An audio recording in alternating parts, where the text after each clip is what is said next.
Hello, bright and shiny beacons of light. I'm Michael Sandler, your host on Inspire Nation, along with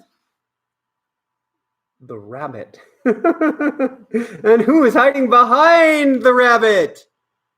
The Jessica Lee.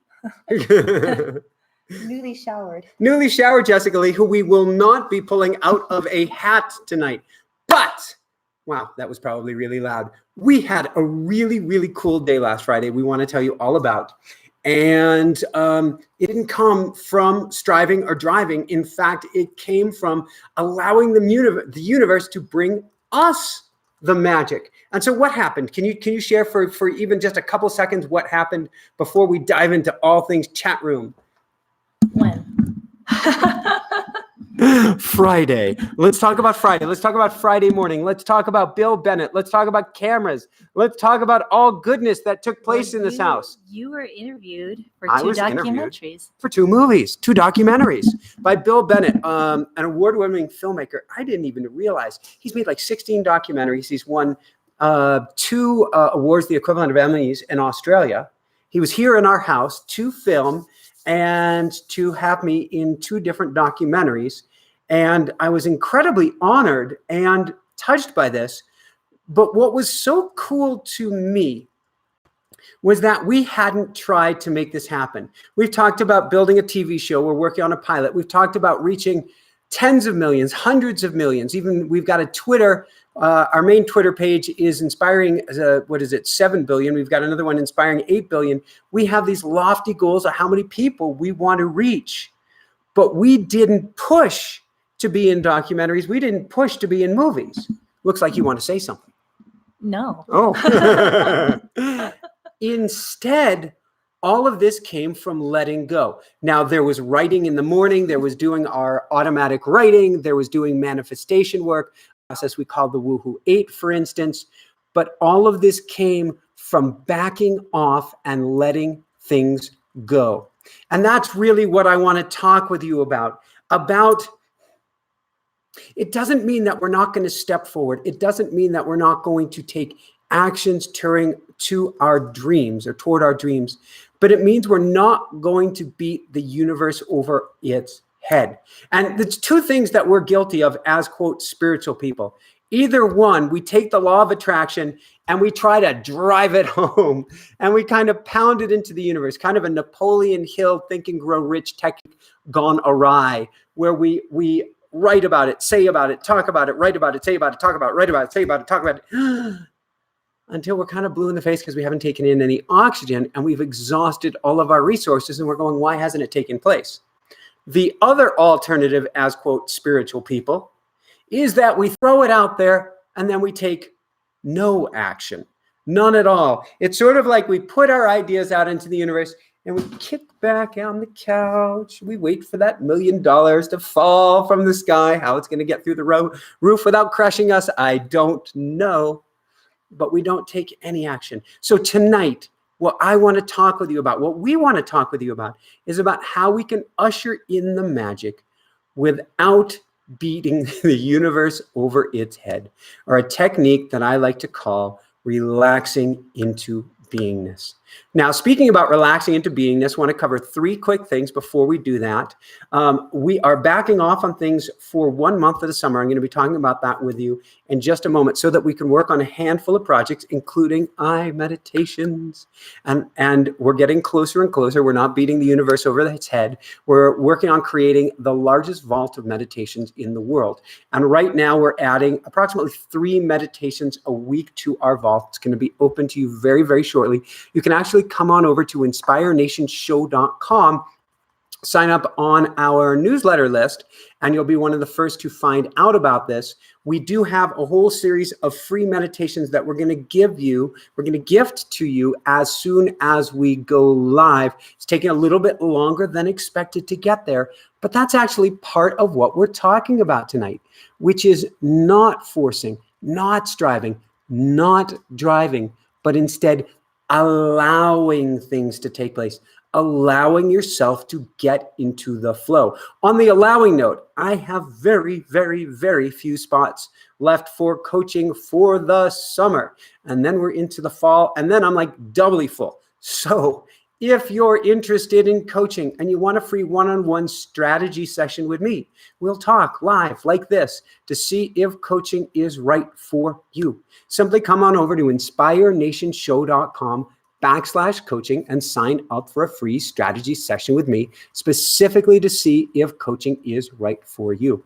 Lastly, we are 100% supported by you, our fans, our followers. So if you like the show, if you want to support the show, if you want to get behind the scenes information, videos, fun stuff, photos, come on over to patreon.com, patreon.com/Inspire Nation. You can become a part of the Inspire Nation family. We'll give you hugs and high fives, and you'll get lots of cool stuff in return for helping support the show. And it is very, very inexpensive, if that's the term. It's very affordable to support the show as we do everything we can to support you. All right. With that said, Jessica wants to add something. And they can catch a glimpse of Mick Sandler. Good day, mate. Oh my God.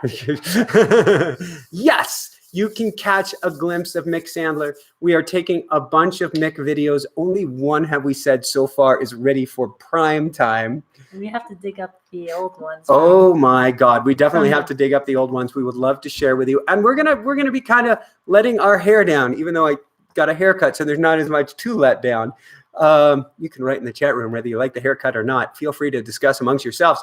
But we're going to be letting our hair down in Patreon as well. And I believe we're actually going to have a social media assistant on in about a week's time, which will help with every piece of this puzzle. So right now, we have entered a very special time, and actually a very scary time, because, and this isn't going to affect you, our YouTube audience. We have a backlog of videos that we're going to get out to you. But what have we done for about the next month? I can't believe we've done this or doing this, or it's almost blasphemy to say. What is it we're doing? Taking time off.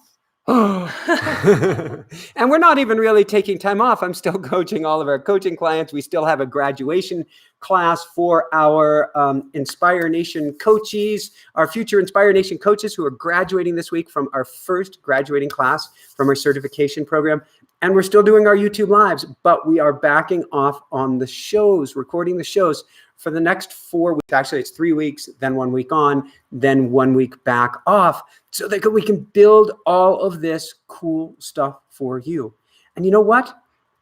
I got to say, it is actually scary to get off of the throttle, because in the Western world, we are taught, if you're not doing, then what are you? Let me repeat that. If you are not doing, then what are you? If you take away that label of a father, of a mother, of a teacher, of a CEO, of an executive, of a doctor, of a Uber driver, of a whatever you are, and you simply relax into the beingness, not only do you question who you are, which is the most beautiful question in the world, or at least one of them, but you also get this niggling inside of you that I need to be doing something. And what I want to share with you tonight is the magic finds you the fastest when you step out of the doingness and you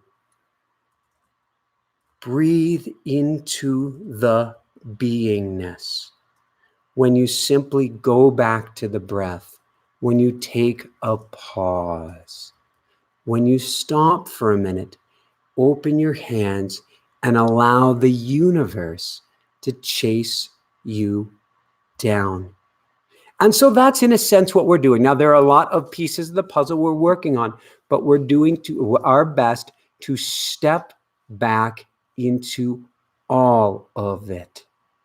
So if you do actually, and Jessica, when you're up, would you mind grabbing me one of my bracelets by chance? She has stepped away to feed Sir Meowsers, who, when we go into resting into the beingness, he goes into the doingness of shredding as much paper as he possibly can to let us know how much food he would like or how much he does not like the food choices that we have offered to him. When we are going at full pace If we were to take a drive across the country and we never slow down, we never see anything. It's like asking for magic from the universe with our fists closed. There's no room for anything to get in. The only way we can allow in the magic is to pause and open our hands. The same thing goes with a cup. If I was to take a cup right here, if I just keep pouring and pouring and pouring into the cup, it spills over. There's no room to take anything else into it. If I instead pour out some of the contents, relax into being, and allow room, then more contents have a chance to come in. Ooh, I like this beaded bracelet because many of these beads, these we got when we went on book tour to the Philippines, to Boracay Island. This we got years ago when you started the shop on our the store on our show. These were from our wedding, and I'm not sure where the pearls came from. Maybe somewhere in Maui. And so very, very special beads. Why do I like holding on to beads? I can get into a place of love. I can relax into the beingness. I can slow down. When I coach, when I do this, when I do an interview, I typically go, I send love. I send love. I send love. When I go into that state of sending love, the mind quiets down. I get more into a place of flow, and I'm open to what the universe has to share. Now, last week, we had a really fun guest on the show. Somebody Jessica's wanted on for a while, but actually, she didn't chase him down. She'd been watching video after video of his, and if I understand correctly, he reached out to us. This is Dan Locke, who is famous for making videos about what the rich know that the poor don't. And one such thing that he says the rich know that the poor don't, the idea that the poor trade their hours for dollars. They trade their hours for dollars, and the rich trade value for dollars. In essence, the rich are always asking, how can I bring more value to others? Or how can I bring the value I have to more people? Either way, it attracts in more abundance because they're giving value away rather than their precious time. Blowing out this concept, I like to call it efforting versus energy. You could call it efforting versus non-efforting as well. Efforting is trying to push a giant stone uphill. It takes a lot of work, and if you're not careful, you end up like Sisyphus, with the stone rolling right back down on top of you. That's the pushing, striving, and driving we are almost all guilty of, and I have to look at myself first before I look at you. Put the mirror on myself. I have been incredibly guilty in the past of driving, striving, and trying to push that stone uphill. Just ask Jessica. Jessica, have I been guilty of pushing stones uphill? Boulders. Boulders. And there you go. Thankfully, we moved from Boulder, a town we love, but to get away from the stones. That's a whole nother story. Instead of efforting, that's trying to push a giant stone uphill, really going against the tide, against the flow.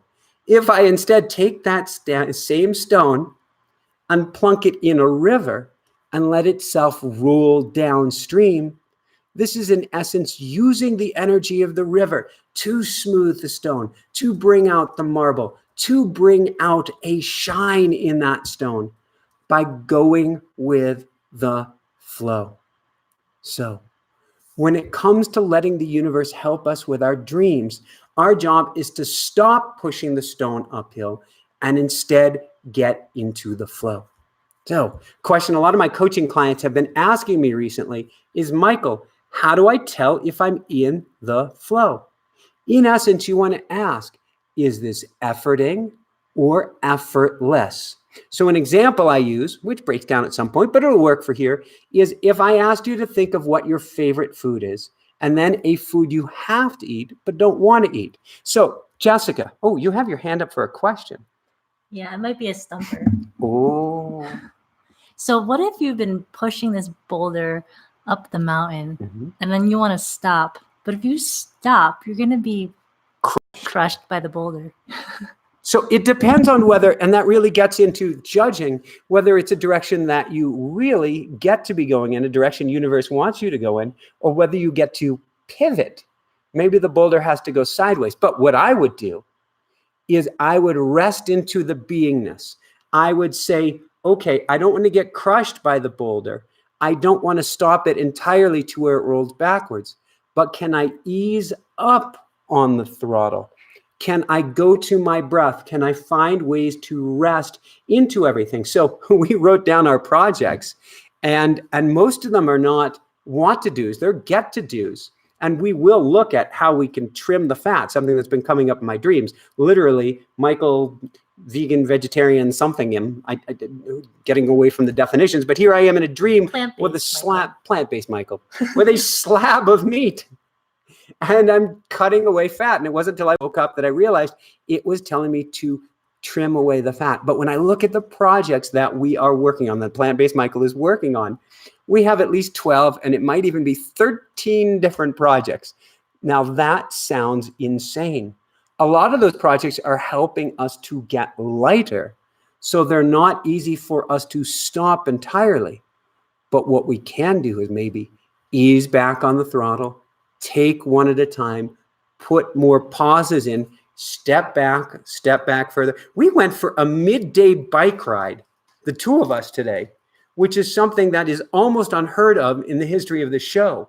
We actually, quote, played, more like fried in the heat, but played in the midday today. That is stepping back even while you're holding that stone. Did that cover things for you? Yes, thank you. Excellent. And Sir Meowsers is really coming to the forefront in tonight's class, as well as his shredding skills. Tonight's YouTube Live goes. So, all right, let's talk about how we tell if it is efforting or effortless. And oh my, what do we have here? We have a shredded. This is just since the show started. This is Sir Meowsers at his finest. I think it's actually for... Cats actually do eat homework. They do eat homework. So in this case, they eat Dr. Carolyn Dean's Magnesium Miracles. Okay, so I've got a question for you, Pookie. Yeah. So I need your favorite food first. What's your favorite food? What changes? Okay, what's your favorite food du jour today?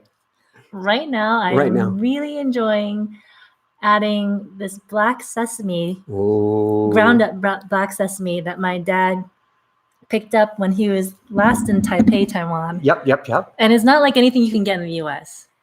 And I like mixing it with vanilla ice cream. So making your own cookies and cream, so to speak. Without the cookies. And you like that better than the mochi ball ice cream? That was really good too. Okay, so we're gonna take I'm gonna say the black sesame. All right, black sesame ice cream you love. And now tell me about a food that you don't really love, but you eat because it is good for you. Whatever we have for dinner. Yeah, I loved what we had for dinner, but as I said, I know this is really good for my body. It wasn't charred. Maybe it was charred. It was charred and mushrooms and carrots, and you're going to investigate what else it was? Oh, collard greens. Excuse me, collard greens. Thank you. Yes, collard greens. All right, so let's talk about efforting versus effortless. All right, the love is effortless. You could eat it all day long without even thinking about it, without even knowing you're eating it. Hopefully you would pause and enjoy it. But it's kind of effortless. It's in the flow, right? That's a very positive energy. Yeah. Versus this food, which you made, you kind of have to force yourself to eat. Yeah. So that is the difference between efforting and effortless, or efforting and energy. While efforting is forcing yourself to eat the salad, the green, the Brussels sprouts. Okay, the analogy breaks apart a bit because we do want to eat what is healthy for us. But we can find foods that taste great and are good for us as well, so that we're in the flow. Another way is exercise. So, and I see you, okay, before I tell you exercise, you just want to show everybody your crack. I'm getting high on the smell. Yeah, that's not really going to help anybody. Can you read that label? Chinese, then maybe you can order it. I can't, but you can't either. No, not anymore. So could you read those labels before? Some of the characters. Wow, I didn't even know that. Yeah. Okay, so if we go, I'm gonna go from efforting and effortless, from favorite food to a food that you have to force yourself to eat, and going to working out. If you're doing something that you have to do, that's efforting, that's pushing the stone uphill. That can't last. It's not sustainable. If instead you find something that's fun, like kayaking, or maybe it's soccer, or cycling, or skating, or dancing, African dance, which one of my clients is doing, one of our coaches, and that I really want to try African dance now. That just sounds like fun. But if you find something that's fun, then you can work out without that pushing of the stone uphill. That's where the magic comes. So that's a bit of the resting into beingness that we're talking about.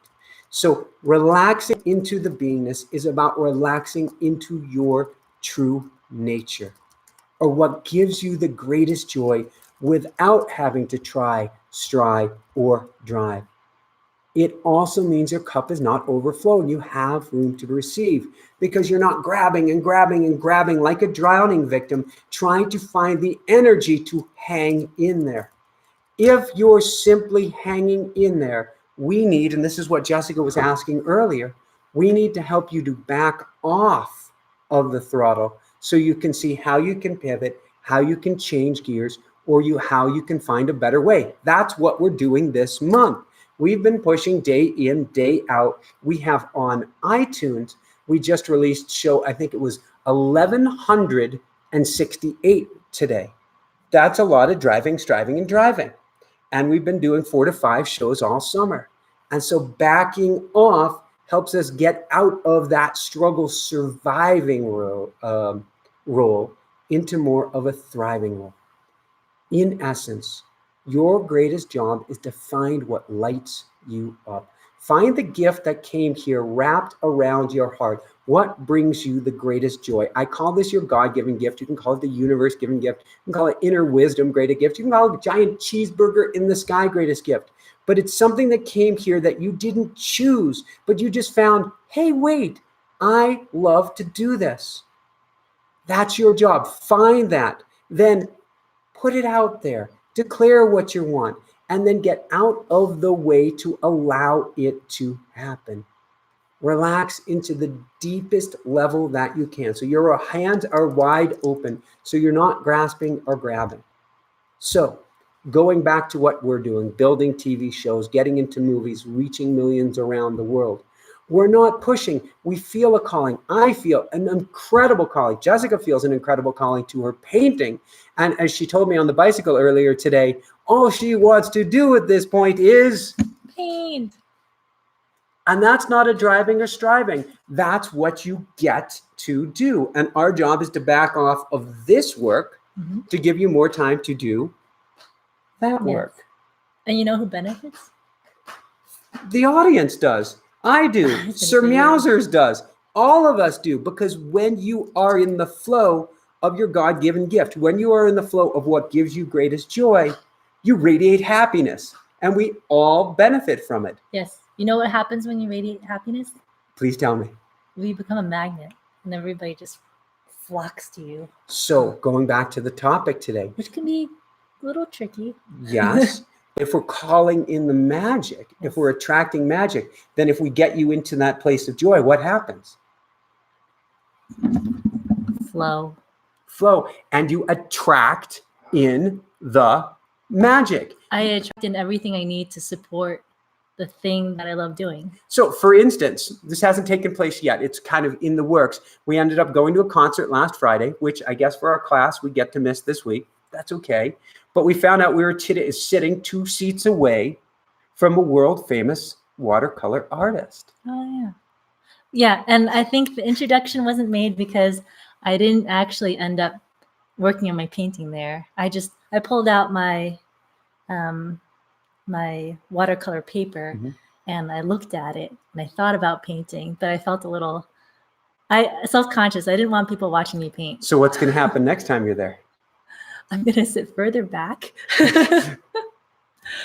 And I'll paint where there's a little bit more space. A little bit more space, but close to the people who can make that introduction. Sure. So that is getting in flow rather than forcing things. That is what we're talking about. So another way that you can think of it is if you're given the gift of precious crystal, you don't want to reach out and grab, because what's happened? What'll happen if you grab precious crystal? It ain't pretty. She's going, that's what Michael would do. You break it? Yes, you break it. But instead, if you put out your hands and you let somebody delicately place it there, then you've got something really special.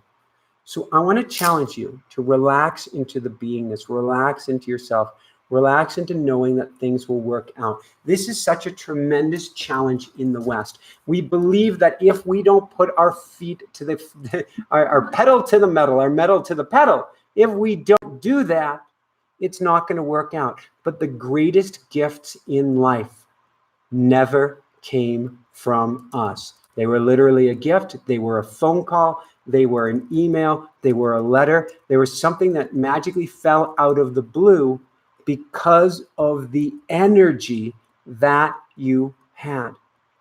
So for ourselves, for our TV show, for our documentaries, for whatever we want to do to reach millions and millions, we can't keep pushing. Our job is simply to put it out there, put it in our hearts, and share it. It's okay to share it with the world and then allow it to come to us, just like those interviews did.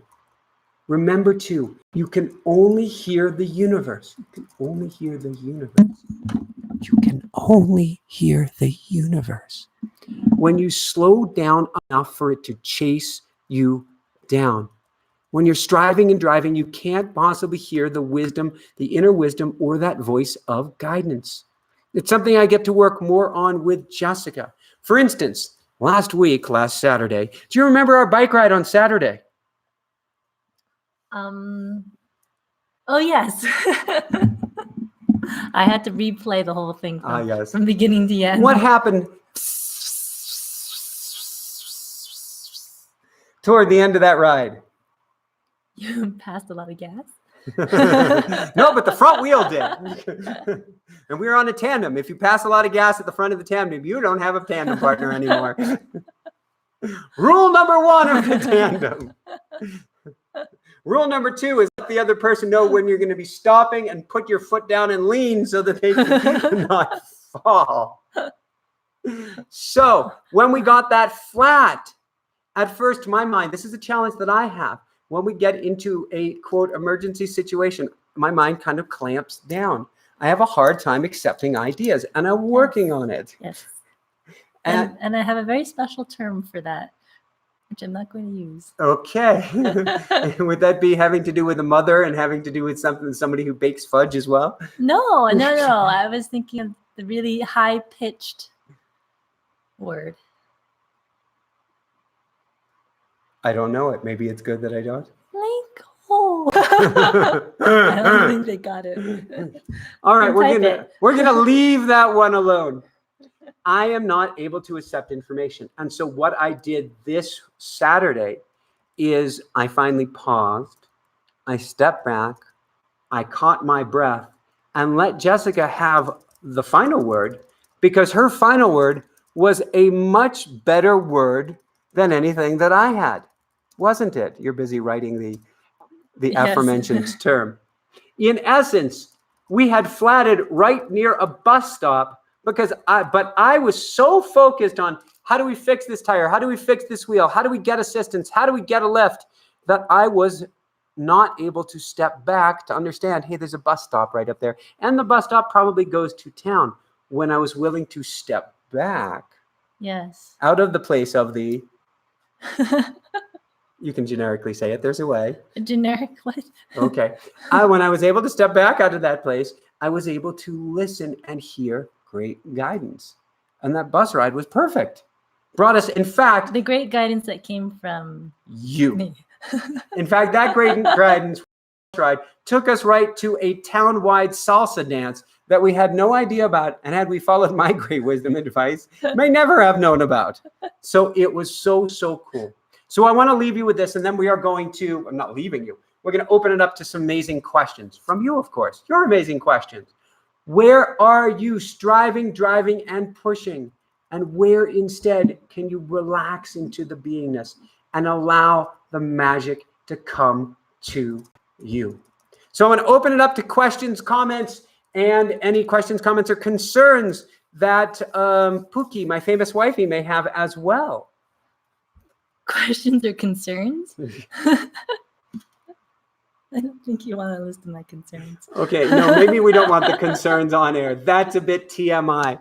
All right. What do we have? Let's see. Zoe writes, am I reading that right? I don't know. I can't even go there. I don't know where you guys are at. Are there questions that people have, or are there questions that you have, Jessica? Let me think. How was the salsa dancing? I relaxed into the beingness, understanding that the salsa, they gave salsa lessons in town of Basalt, Colorado. They gave salsa lessons to anyone who would step out on the parquet on this checkerboard floor. But the salsa lessons to me appeared to be advanced or very advanced. Maybe they were only moderate, but they certainly weren't for pure, never done salsa before in their lives beginners.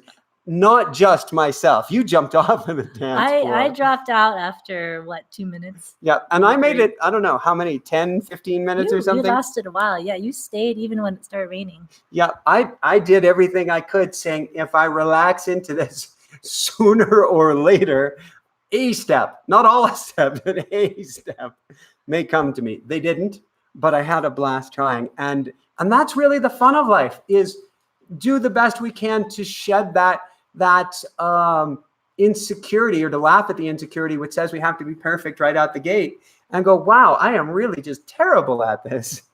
And I'm going to have fun there anyway, until I'm pulled away by the Pookie who wants to get some Thai food. And then I'm going to have fun doing that as well. So we have a question from Romy. Yes. I want to still lose weight. How? Oh, Romy, first place to go is on the inside. So what I would do if I wanted to lose weight is each morning I would write out energetically how excited and happy I am to be at this weight, how it makes me feel, how much energy I have, how great the clothes look on me, how excited I am to share my new body in a sense only, with the world, but how I feel. The feeling's more important than the actual thing, because we can get the weight loss without the feeling, and we may never be satisfied.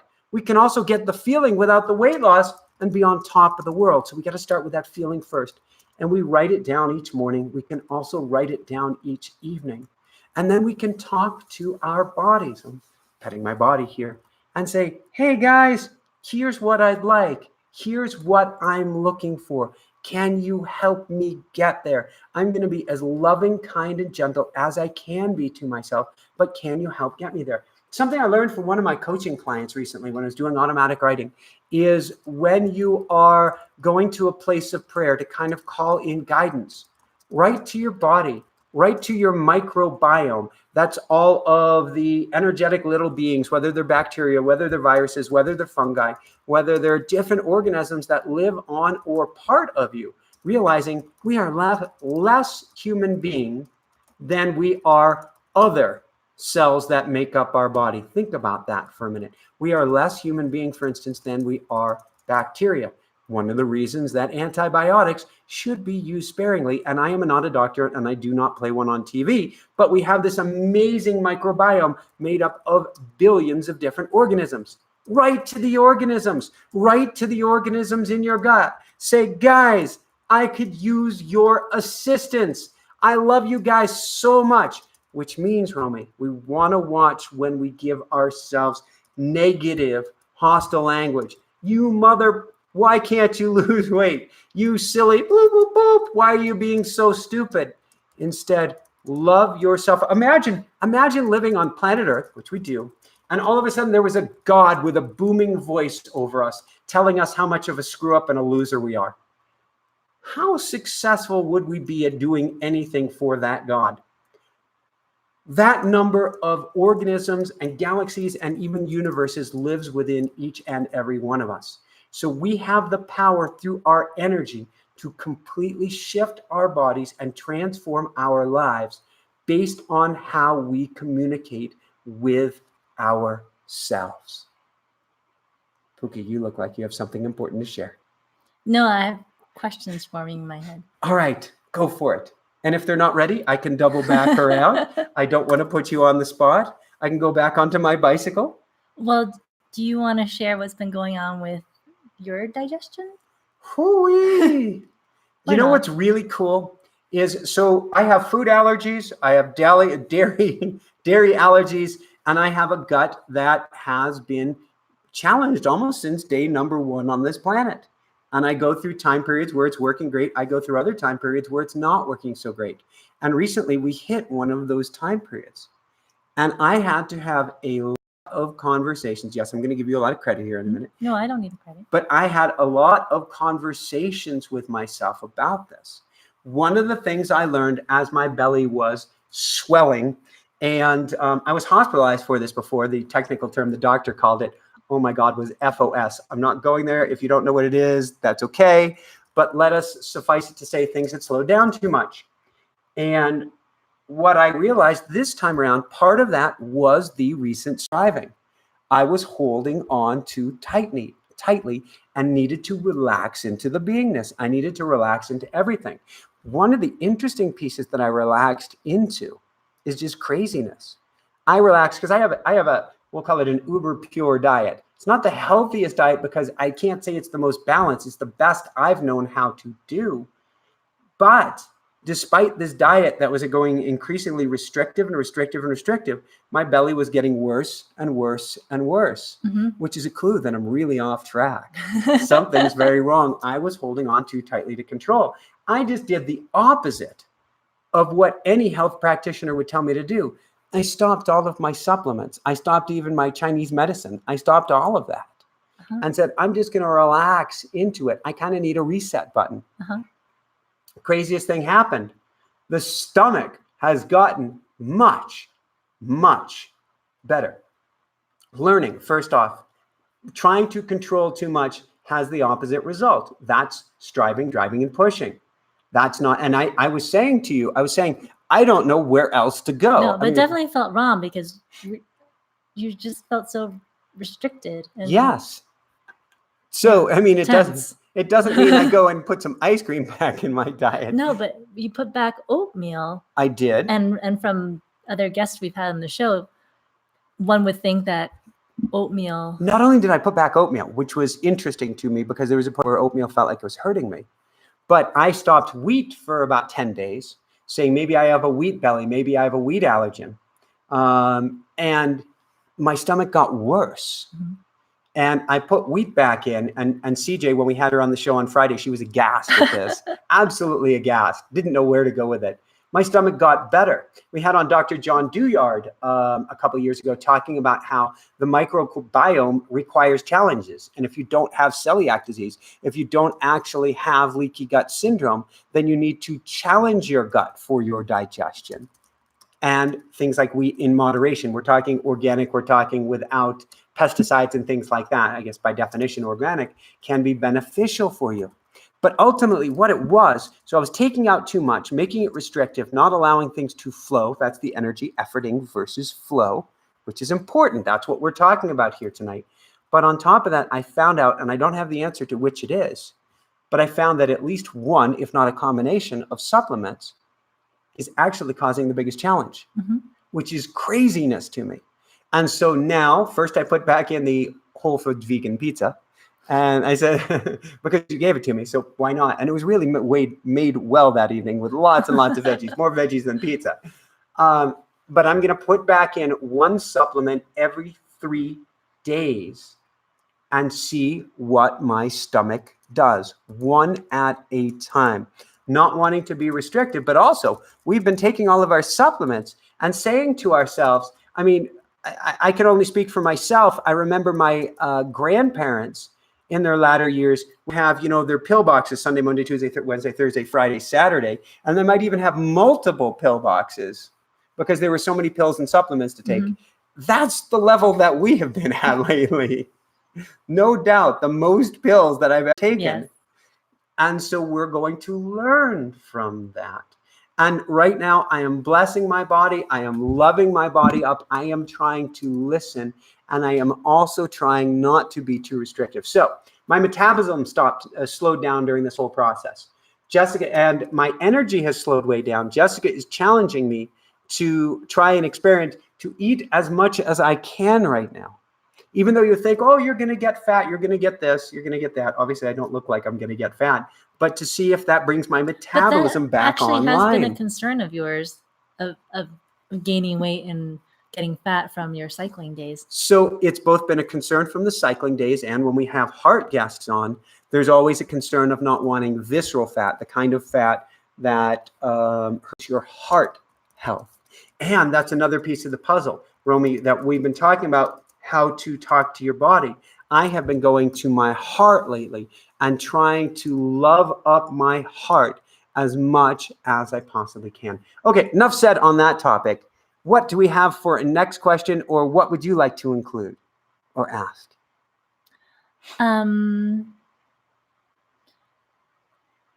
Let's see. Ryoka writes, what a roller coaster support and challenge, right, about Maui. It's not really a question, but I wanted to let you know that she's in Nicaragua. Any questions? Doesn't look like it. Okay. All right. So do you have any questions for me? Do I have any questions for you? What more can you tell us about painting and relaxing into beingness? So painting is a really interesting journey, especially with watercolors, because they have a life of their own. And the more time I spend with them, the more I like what's referred to as happy accidents. In fact, we were at the Aspen, Art Festival, and a gentleman who's selling thousands of dollars painting was talking about happy accidents. Yeah.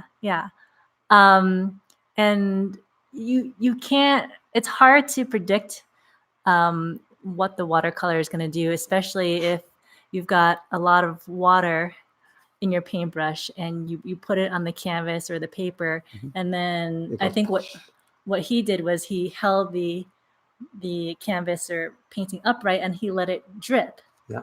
Oh, wow. And so what he was saying is, you could have something beautiful come out, or you could have the watercolors mix so much that it becomes brown, and that's definitely not what he was going for. And he ended up with this brilliant sunrise background. I like it because it's really exciting and scary. I like it that I have no idea what's going to happen, but I get to let go and see what happens. And it feels like a co-creation. Like I am doing what I think should be done, and then the watercolor is reacting in a way that's unpredictable. Would you say that the more that you let go and the less you try to, for lack of another term, drive the painting, the more likely something special will come out? I think so. I feel like there's, for me personally, and I'm totally novice at this, but what I am trying to learn to do is use the paintbrush less rather than more. So being a little bit more decisive about where I'm going to put the next brush stroke instead of, overthinking it. So, and the reason why I do that is because if I'm acting more from that place of, no, I feel like here, it feels more intuitive rather than analytical. I think part of the reason that I can't imagine painting is that so far I imagine that I would paint all from the head. I did a drumming circle, the only drumming circle I ever participated on Maui. And it was with a gentleman that we lovingly call the Jesus of Maui. And the Jesus of Maui came up to me after I'm on my beautiful African djembe drum, I think it is. And he said, you're drumming all from here. You need to let go of it and drum from here. And I couldn't figure out how to do that.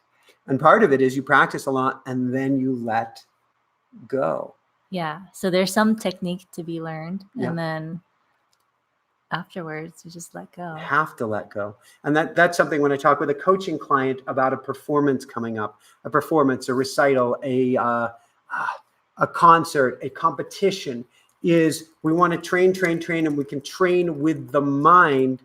And then we have to step back and be willing and able to let it all go. You used an interesting word, and I want to go to Warren Buffett with this word. You used the word discerning. And I didn't, but that would have been a better word. You didn't? No. I thought you said you were trying to be discerning. I said decisive. Decisive. Okay, I'm going to go to discerning. And an interesting article came out earlier this week that I have not read, and I found that there are many articles about Warren Buffett where he says basically the same thing. And he says the difference between highly successful people and modestly successful people. We're not even talking people who aren't successful. The biggest difference is that highly successful people say no almost all of the time. And that's a challenge for you too. And that has to do with resting into the beingness.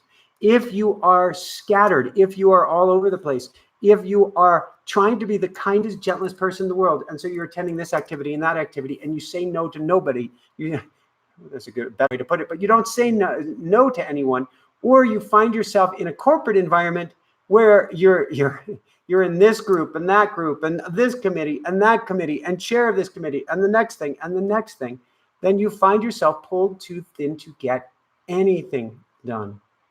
If you instead step back, and as if like I was talking with a coaching client either yesterday or today, and she will specialize, or she's to specialize in one area. If you can bring more of a laser-like focus to one area of your life. Warren Buffett is famous for making one investment decision a year. He does his homework, he listens to his gut, and makes one key critical choice. Rather than being all over the map, you're a lot more likely to find success and have great peace at what you're doing. I like to say that insanity is having two taskmasters.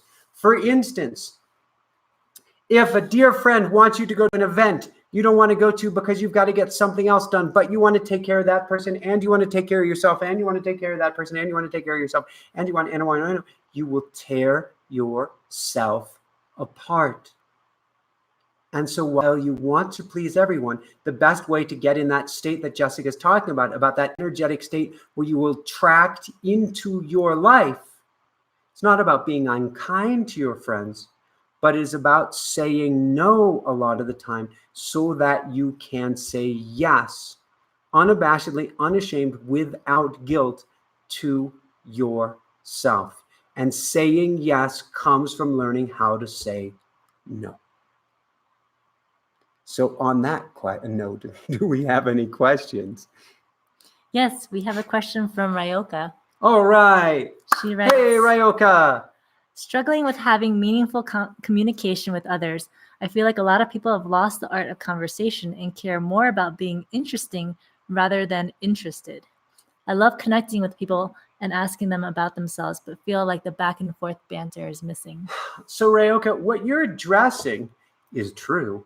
And it's something that we get to work on by being as heart opened with people, but it also may come from who we choose to hang with, particularly in this world has gotten so electronic that I heard somebody call it last week that there's studies coming out on kids and cell phones who are getting a bone growing, like a bone spur in their neck. And somebody actually said that kids today are growing horns from their cell phones because we're down like this so much and we're not paying attention to our fellow human being.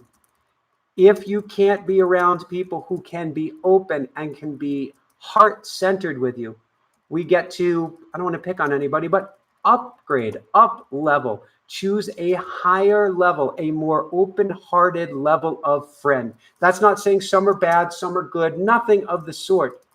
But we are who we surround ourselves with. We are what we surround ourselves with. So if we're having a hard time with these conversations and we're doing everything we can, it may not be us, it may be who we're surrounding ourselves with.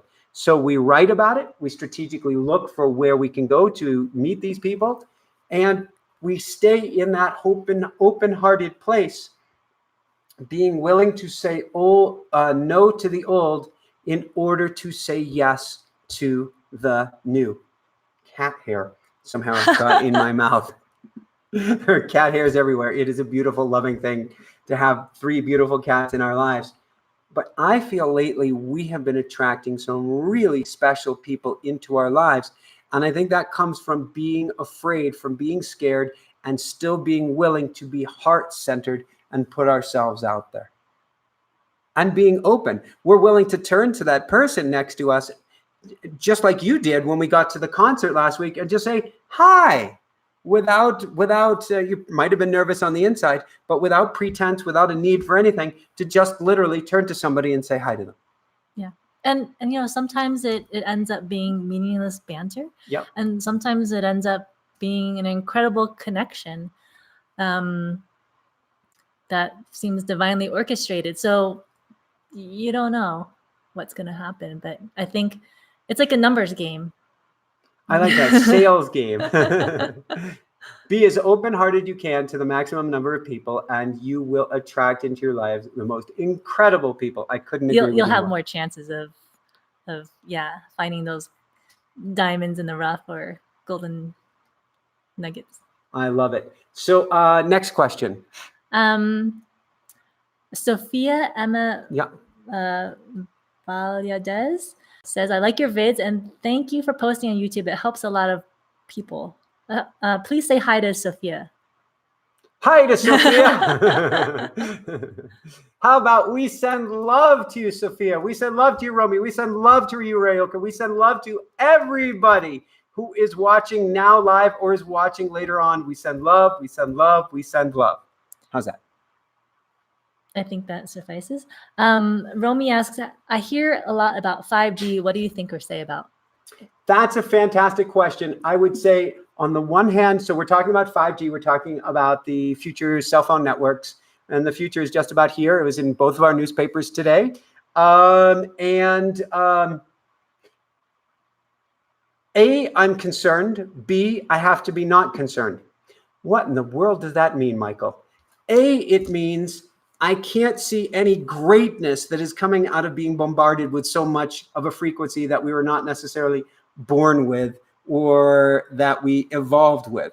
Maybe. Who knows where we really came from? Maybe they had 5G. I don't know. But, I have a grounding mat that I run by my computer. I like to spend time barefoot. I like to spend time away from frequencies. We often sleep on a grounding sheet at night, which helps us with the frequencies that we are swimming in. And for what research I've done, and this is something I've geeked out on in the past, around cell phone signals, it doesn't sound on the surface that great for us. On the other hand, going along the idea of taking every supplement in the freaking world to help me, I think although the worry may be as harmful as the signals themselves. Now, that doesn't mean we can't act on it. That doesn't mean we can't power to the people, write Congress, write our senators, write our representatives, and get involved. It doesn't mean that at all. At the end of the day, it becomes a personal decision. Now, downtown Aspen is going to be beamed with a lot of signals. We are thankfully not in downtown Aspen, and they would have to put it on hundreds, almost thousands of trees to come up on the side of the hill, and they'd have to install it with the squirrels to be beaming us with 5G here. So we are very fortunate. Not everybody are nearly so fortunate. Let's look at the and what's fascinating, one of the things that's fascinating, I was reading this article earlier today, was talking about how Aspen, the exact wording was something like, it's almost like Aspen does not have permission to say no to 5G. They are required by law. Whose law? Is this state law? Is this federal law? We get to ask these questions. This is important. Who says that we have to have 5G in our neighborhoods? And it's a reasonable question to ask, sort of like smart meters, which are now on the majority of people's homes. We get to ask these questions. And for ourselves, it means dive into the city we want and get out. And I know for myself, I used to be, because I have twin titanium femurs and pins through the hips, basically titanium hips, I used to get very queasy and nauseous with 3G signals, let alone 4G, let alone 5G. So it's a balance. I'm not able to give a perfect answer because I don't know a perfect solution yet. Get educated. If you feel powerfully, strongly enough, take action. We as a society, one of the great things about our political climate is we are waking up. And when things are important to us, we are taking action on it. Action, to me, is at least half going on the inside, raising our energy up, and then at least half peacefully, with all the love in the world, stepping forward and saying, this is okay, this is not okay, and stepping forward into that. So I wish I had an even better answer for you. It will be fascinating to see what happens. I would love to see any health studies on 5G. Technology right now is far outpacing the science that says these things are safe. All right, next question, switching gears. What do we have? We had a great question from Zoe, who writes, in a nutshell, how do you know if you are enlightened? That's my question of the evening. How's the expression goes? Before enlightenment, chop wood. Oh, well, there was an even better one that Peter, the videographer, was telling us this weekend, which is something like, if the Buddha calls himself the Buddha, kill the Buddha. Yeah. Meaning,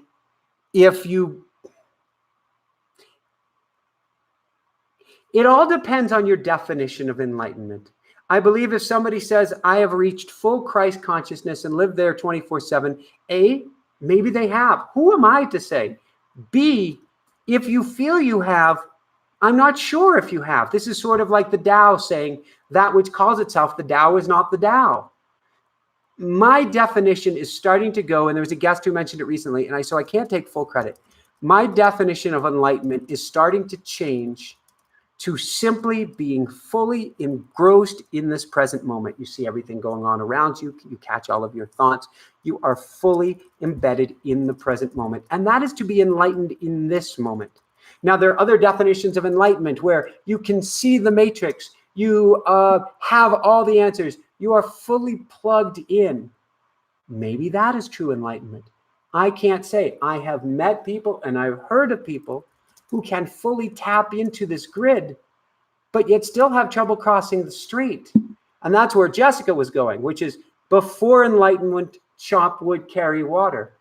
After enlightenment, chop wood, carry water. I think there's far too much of a desire, at least in our Western world, to achieve a goal, to achieve a prize. And that prize in the spiritual community, which is actually backdoor ego, is I'm more enlightened. I'm on this path to enlightenment. I've achieved enlightenment. If you feel you've achieved enlightenment and you're saying, and we've met people who've done that, I'm sure you have, I have achieved.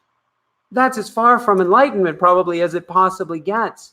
Instead of chasing the carrot, be here in this present moment, or be with your best chicken nugget sauce. That is your true definition of enlightenment now, here in this present moment. At least for me, I would rather strive for enjoying this experience rather than saying, I'm going to take 10, 20 hours of meditation. I'm going to do this, I'm going to do that, until I can basically hover. Because we are spiritual beings having a human existence, human experience. In other words, we came here to learn something, to grow, to experience, not to leave. We didn't come here in our bodies to find out how to get out of our bodies.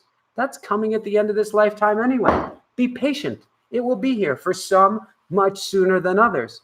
Instead, what can I do here now in this present moment with this body, with this meat suit, with everybody around me, rather than untether from myself and try to float up in the ether? Yes, we have more shredding going on behind us. I think he's found the mail. Oh my. So oh my. Today's mail? I'm going to. Do you want to give me a question now first? Yes. What's the best chicken nugget sauce? And being a not so card carrying, vegan, vegetarian, or plant-based Michael, I couldn't tell you which is the best sauce, but I can tell you the secret. The best sauce is always going to come from the inside. Nobody else can tell you the best of anything. I was going to say, when you're really hungry, things taste differently too. Oh, yes. The best sauce when you're really hungry is the one you have access to. If you came stumbling out of the woods for 2 weeks eating, I don't know, dandelions. Let's be honest. When you come back from a vacation and you come back home, the best meal in the world is the first one you make for me, no matter what that meal is. Yes. And it gets even better if you get to share it with the one you love. Karen asks, Michael, do you think your parents are enlightened? Is it generational that we're looking for enlightenment? My parents didn't talk about anything like this. Oh, Karen, this is going to be a fun question. While you answer that, I'm going to Karen, this is going to be a fun question. So the Jessica is going to save the mail. I love my parents very, very, very, very, very dearly.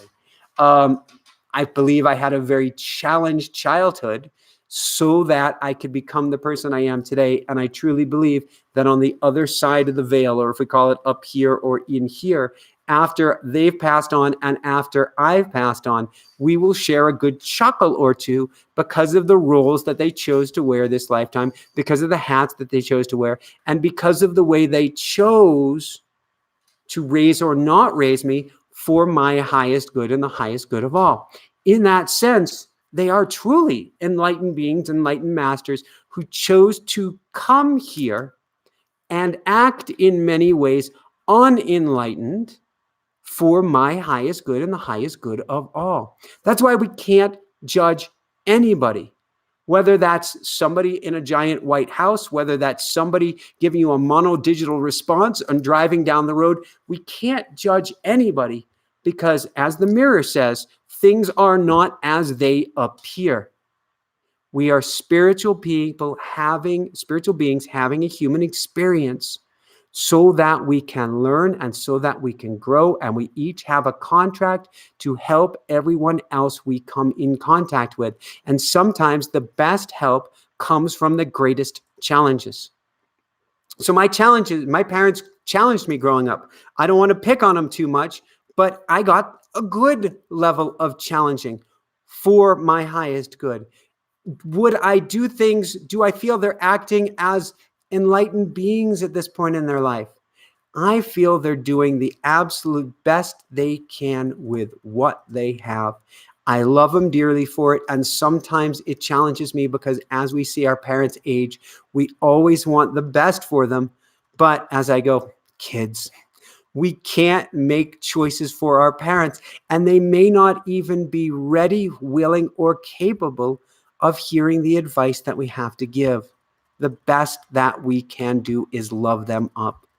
But realize we are all, in that sense, all enlightened beings, all spiritual beings having a human experience. We're all experiencing collective amnesia where we've forgotten who we are.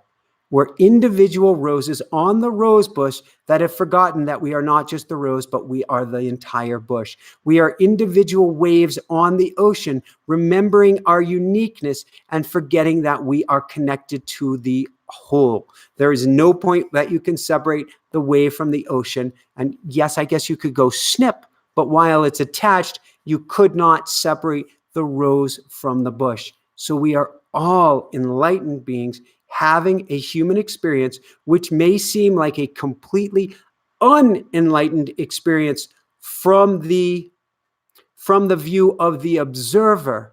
But if we could step back and see the totality of the game that is going on, the totality of the human experience, the school of humanity we are all going through, we would see that in that sense, we are all, each of us, truly enlightened. I want to go back to this point for a particular reason for a moment, which is we often feel, I'm not great, I'm not special, I'm separate from God. I'm separate from the universe. I'm separate from source. Followed by poor me, woe is me. And I used to be the one leading the way. So I'm not picking on anybody here. But if we could remember who we truly are, that we are all part of this God, source, love, universe, nature that makes up and fuses every one of us. If we went to quantum mechanics and saw that there is no separation between me and this microphone, between me and Jessica, between me, literally, and you, if we could realize that even for a moment, first off, that's enlightenment. Secondly, just think of the power that each and every one of us would have. The power in one hydrogen atom, for better, for worse, I'm going to go for worse, created a Hiroshima or a Nagasaki in one hydrogen atom. How many atoms do we have in our body? How much energy do we have? How much power do we have? How much God force do we have in each and every one of us? And when I say God, I just mean whatever term that you want to call the power that is infused and makes up each and every one of us. We are the whole, and we are a piece of the whole, and we have such a greatness inside of each and every one of us. Time for maybe one more question or so? We have a couple more questions. All right. Squeeze them in? What does my calendar say? I will switch to my calendar real briefly and see, yes, we can do this. Okay. We can make them work. So our next question is from Lauren, and then we have a question from, was it Pete? Okay, I'll figure it out. Anyway, right. Lauren's question is, hi, Lauren. Speaking of beyond the veil, what is your opinion of past life regressions? Ooh, beautiful, beautiful question, Lauren. I love past life regressions, and I wouldn't get hung up on past life regressions. So I have had several of them myself. My first one I thought was a complete and total hoax for a while, which had me standing up like Moses on the Mount, standing up on this hillside, speaking before throngs of millions of people. I think that's actually what I'm doing right about now. So it turns out my ego wasn't willing to accept what I heard, but there was a lot of truth to it. I wouldn't get caught up in the characters as to who we were, as to what we were, because we are living this lifetime now. But I do believe that past life regressions and past life regression therapy and things like Dolores Cannon technique, I think it's called PRQ, can be incredibly powerful and beneficial and help us to release old wounds and release old contracts in order to move forward. Is it necessary? Probably not. Is there benefit to it? I feel hugely so. Are some practitioners better than others? Yes. But again, you can get benefit from almost any practitioner if you go to the essence, go to the energy behind it rather than the exact story. Now, to share, I had a medium share with me a past life just a couple weeks ago. And it was fascinating because I have what I call the screw up gene, which is worrying no matter how good things get. And I know my parents have this and I know their parents have it. So I've kind of inherited this, at least in part from my family, but also from my past lives, which is I'm afraid that I can screw up and ruin things. And I continue to work on this and get better at it. And I've been doing a lot of mantra work at night so I can relax into the evening rather than look at my day and point out what I didn't do right or how disappointed I am in things, which has been a challenge this summer because I like to get to bed early and get up really early. It just hasn't worked out. I have been doing as good of a job as I can given what I have, and I get to do even better. I'm having a hard time with this, Pookie. is there anything we can do with Sir Meowsers temporarily? Yeah, I'm going to need the treats that are over there, which I can't. Yeah, thank you. This is freeze-dried green beef tripe. It's freeze-dried because the raw tripe is really stinky. All right, so Sir Meowsers has appeared right behind you. And you were going to work on Sir Meowsers. And thank you so much, Romy. Thank you for your kind and generous donation. Helps keep the show going. Woohoo! How does it get any better than this? So I was told in this past life, like a past life regression, I was told that in a past life I had been a monk, a very high level monk seeking enlightenment. And so it's interesting, we're discussing enlightenment.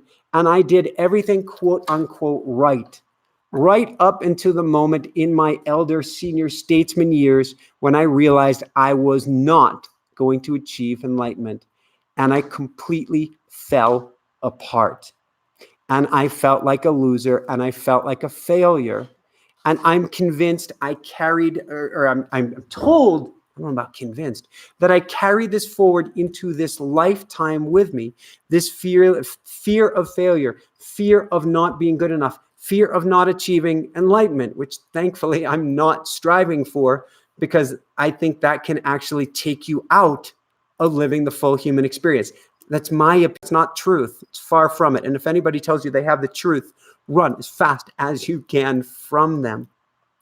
But the lesson that I got out of it, was I an almost enlightened monk who fell, or a not nearly enlightened monk who fell? Who knows? Makes a lot of sense. Particularly, I like wearing my Buddhist beads. I like all things meditation related, and the thought of me being a former monk in Japan makes a heck of a lot of sense to me. So who knows? But it's all energy and it's all a story. And that story is here to remind me that it's not about striving and trying to achieve this, even though I want to reach millions and millions and millions and millions of people. And together, all of us help change the world. And I am on a mission to do that. But I also get to step back from the mission and say, if you go nowhere on the mission, that's perfect too. If you get too wrapped up in the driving and striving, that's what will kill you.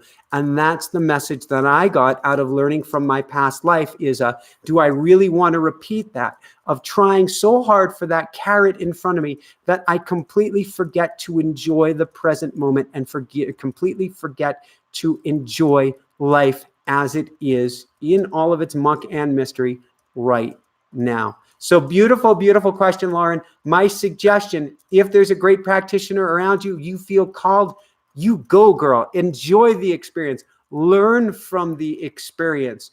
And take time afterwards to pause and digest the experience. There's so much that comes at us so quickly in a past life regression that it's hard to remember all of it. I've had several of them. I like it when I can record the session and play it back afterwards, which has been several of my sessions. A middle one I did not get to do. And I feel like I missed something out by not being able to replay it. I was told I didn't replay it so that I wouldn't relive it, so that things were cleared. I buy that on some level. It was helping to renegotiate a contract of me injuring myself, not self-mutilating, but having injury after injury. But I think there's something to be gained about being able to hear that and kind of infuse that into our beingness again. So beautiful, beautiful, beautiful question, Lauren. And I encourage you, if you feel called, go, share, let us know how it goes. And remember, don't worry so much about the specifics, but about the energy behind it. And relax into it and understand, because you may have, if you have the typical experience, 9 out of 10 of us won't fall into a deep trance or deep meditation state. And so we'll come out of it going, did I just make that up? Did everything I say, was that just my ego saying it? And it'll kind of throw you through a trip for a little while. Just relax into whatever you said was truly for your highest good and the highest good of all. Time for one last question. Then I have to dive into my coaching. Jay King had a question. Where did it go? Take your time. Breathe in. Breathe out. Hi, Rouge Red. You will get the replay in very, very few minutes. But we send all of our love. And hi, Pete, as well. Hi, Dawn. Hi, Mary. Okay. Is the best you can a level of enlightenment? I almost want to say the best you can also be a trap. So the idea that we need to push to try to do the best we can, I think gets us in a lot of trouble. Relaxing into the best we can is, I think, a lot better way to go. That's relaxing into the beingness, tonight's theme. However, when you look backwards at your life, gosh, what a brilliant question. What an absolutely brilliant question.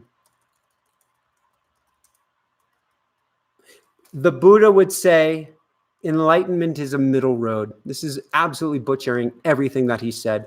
And he, to me, is just one of the many teachers who has reached this special place. It's a middle road. We don't need to push ourselves to the ever-loving limit and say, that, I gave it everything that I had, in order to achieve enlightenment, in order to achieve anything in life. That is incredibly imbalanced. And while it may be good for little spurts, can be incredibly unhealthy. The best you can do takes in many elements. It takes in loving yourself. It takes in loving others. It takes in being kind and compassionate. Am I saying that we're not doing the best we can do? No, that's the crazy thing, is I believe we are each doing the best we can do in each and every moment. And if we feel we can do better, we change that in the next moment to come. We don't look back at our past and pick on ourselves for anything, because the decisions we made were truly the best we can, given the energy that we had, given the information that we had, given where our heart and soul is at. So love yourself up for the perfect being that you are, perfect in this precious, enlightened moment, just as you are, with all your foibles, with all your trips and falls, with all of your addictions. And we all have something in our closet that we go, if only people knew that, they would realize I'm not this, that, or the other. No, that's the human experience. Love yourself up no matter what, just as you are. Just as you are in this present moment. That, in this one moment, is enlightenment. And if you stay in this present moment, then each of you, maybe for this moment only, you are enlightenment. You are fully living life. And do what you can to carry this forward. Carry each precious moment forward the best you can, meaning loving yourself up each step of the way. You will see magic come to you. You will see doors open. You will, in a sense, see a yellow brick road before you. Notice Dorothy still had to step forward. And you'll find more joy, love, and happiness in your life. Thank you so much for being here this evening. Again, quickly, come on over to patreon.com/InspireNation. Come and support the show. We love you. This helps keep the show going, so feel free to help us out as well. If you want a coaching session, or if you want coaching with me, I've got very, very few slots open for the summer, and it's going to be even more full for the fall. Come on over to InspireNationShow.com/coaching if you want a free one-on-one strategy session specifically to see if coaching is right for you. And come on over to InspireNationShow.com. Sign up for our newsletter, where you are going to be one of the first to find out about our amazing iMeditations Vault, which is coming out very shortly. And we're going to get you lots and lots of free meditations as well. So love you guys so much. Love you, Jessica, for running everything tonight. You have been like a triple tasker here tonight. You've been running the chat room. You've been talking with me and on camera, and you have been babysitting. We love him very dearly. The Sir Meowsers, who, I cannot do a cameo while he is eating. That would just be against the kitty. No, he's done. Look, he's trying okay. He's burying it. All right, he's burying his food. He's done. He's running away. I'm going for him. He's running. He's still on the run. I'm trying to catch him. He's up the stairs. Lumi, could I possibly? He ran upstairs? Wow. No, we can't get a hold on. Hold your horses. Come back here.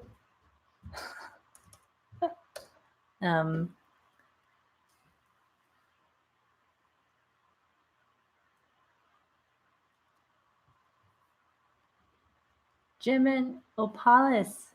Oh, is it Luciana? Did I say that right? Hi. You got him. Oh, he licked his jaw. I have no idea what to say. I am completely and totally out of breath. And do you want to wrap things up for us?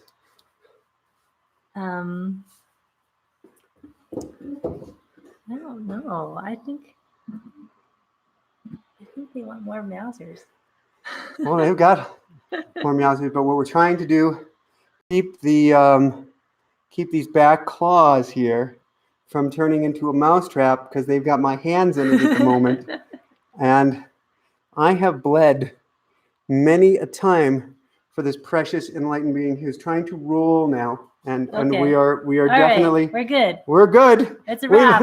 It's a wrap. We love you guys. He's caught in your beads. Oh gosh. This is particularly dangerous right now. Thanks for joining us. Love you guys. Everyone, or good morning.